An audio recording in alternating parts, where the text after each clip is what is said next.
reste pas assis toute la journée sur une chaise et on peut aller à la récréation quand on veut. Voilà, pour moi, ce qui est important, c'est que déjà, ce n'est pas une méthode.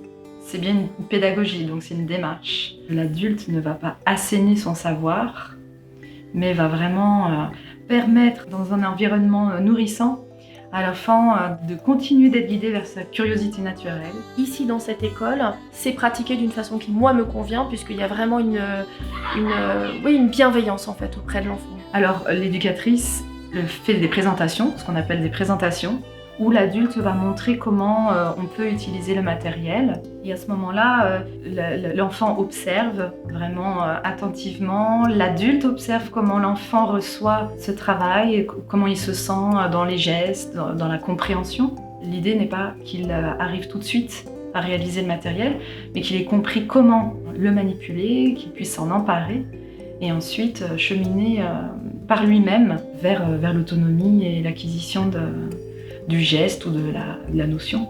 La pédagogie, elle est vraiment très très cadrée, et malgré qu'on respecte l'enfant en tant qu'être humain à part entière.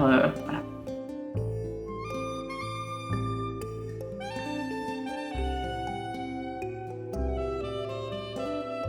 Dans les besoins, ce serait l'ouverture d'une deuxième classe, 6-10 ans, mais aussi pérenniser le travail avec des partenaires professionnels. Puis aussi du soutien matériel, c'est-à-dire entretenir ou faire grossir le matériel pédagogique, Montessori ou spécifique, aux projets scientifiques, nature, musique.